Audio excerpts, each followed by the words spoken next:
5 महीने में 13 कश्मीरी पंडित भाई बहनों की हत्या हो गई। कल जो हुआ, एक अध्यापिका जो वापस कई साल के बाद मोदी जी के आश्वासन पर बच्चों को पढ़ाने गई थी, जिस निर्ममता और निर्दयता से उग्रवादियों ने उनके सर में गोली मारकर हत्या कर दी, पूरी मानवता उससे शर्मसार हुई। उससे पहले हमारे साथी राहुल भट्ट की हत्या भी इसी प्रकार से हुई। 18 नागरिकों की जानें जा चुकी, 15 सुरक्षा कर्मी शहीद हो गए।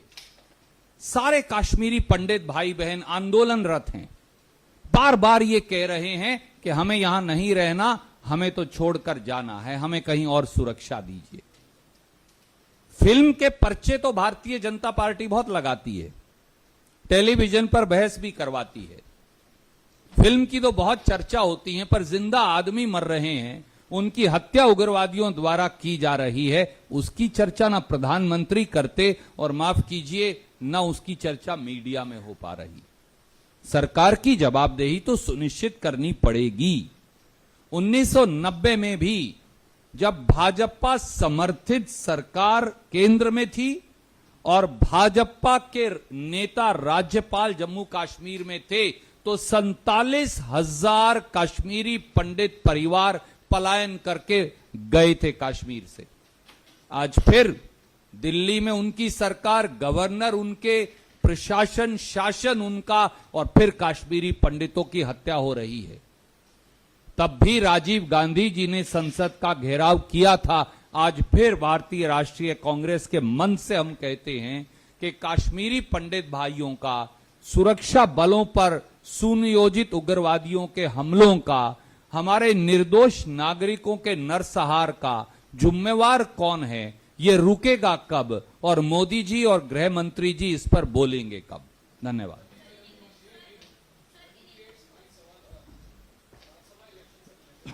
Can I just answer this? And the Kashmiri Pandit brothers and sisters are facing murderous assaults and attacks by terrorists every day. In last 5 months alone, 13 Kashmiri Pandits have been killed. 18 civilians have been killed. 15 army and armed forces personnel have been killed in terrorist attacks. Last 24 hours, and in fact little before that, our brothers and sisters, Kashmiri Pandits, have been protesting against Modi government, asking to be shifted back to secure locations as they are unable to live and government is unable to provide them security as also protect their life. Tell me, if Prime Minister Modi and Amit Shah ji can't protect the lives of our Kashmiri Pandit brothers and sisters, do they have even right to remain in office? It's all right to publicize films in order to polarize and divide, but when will they undertake the dharma and duty of protecting the lives of civilians, whichever religion they may come from, particularly Kashmiri Pandit brothers and sisters who are actually facing murderous attacks and assaults by terrorists, and the government of the day is on a mute mode. Thank you.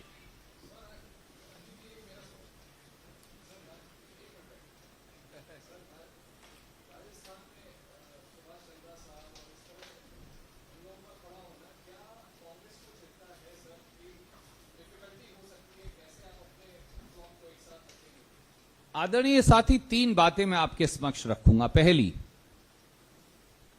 एक हमारे मित्र निर्दलीय उम्मीदवार के तौर पर राजस्थान की राज्यसभा में खड़े हैं, पर उनके नामांकन पत्र पर किसी निर्दलीय विधायक के दस्तखत ही नहीं।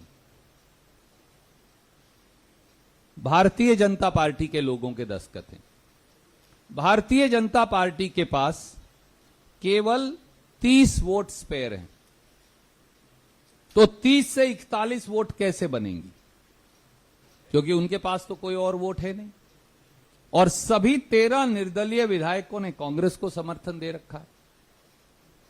तो ऐसे में क्या यह सच नहीं कि भारतीय जनता पार्टी, केंद्र की भाजपा सरकार एक बार फिर मंडी लगाकर प्रजातंत्र की बोली लगा रहे हैं, और उस मंडी में बोली लगेगी कि कौन कितने करोड़ रुपए में, क्या वोट खरीदने का ये आबो हवा नहीं तो क्या है?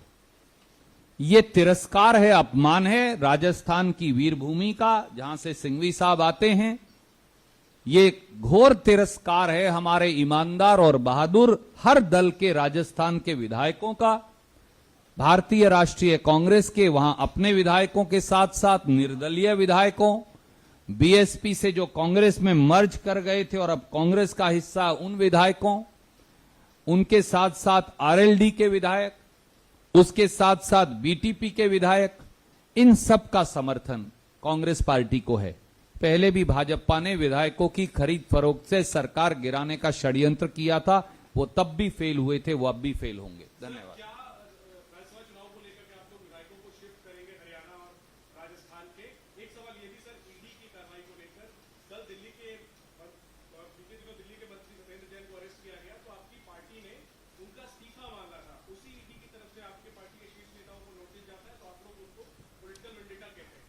पहली बात तो विधायकों को कहीं शिफ्ट करने की जरूरत नहीं।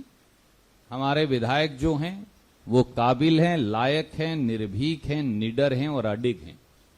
और आदरणीय मित्र, कम से कम आप दोनों केस के तथ्य मैं जरूर आपसे हाथ जोड़कर विनती करूंगा, उनका थोड़ा सा अध्ययन करेंगे तो आपको अंतर अपने आप नजर आ जाएगा। 1937 में नेशनल हेरल्ड अखबार निकाला, जिसके प्रणेता थे महात्मा गांधी, पंडित नेहरू, सरदार पटेल, श्री पुरुषोत्तम दास टंडन, आचार्य नरेंद्र देव, रफी अहमद किदवई, ये लोग थे।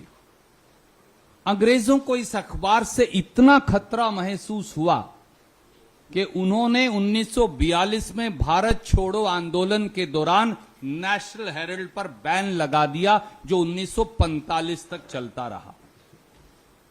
आजादी के आंदोलन की आवाज बने इस अखबार का मूल मंत्र तब और अब दोनों समय था, आजादी खतरे में है, अपनी पूरी ताकत से इसकी रक्षा करें। आज फिर उस समय की अंग्रेजी हुकूमत का समर्थन करने वाली विचारधारा आजादी के आंदोलन की इस आवाज को दबाने का घिनौना षड्यंत्र कर रही है। इस षड्यंत्र के मुखिया स्वयं प्रधानमंत्री श्री नरेंद्र मोदी हैं और उनका हथियार उनका चहेता और पालतू ईडी है। देश को गुमराह करने के लिए आए दिन मुद्दों को भटका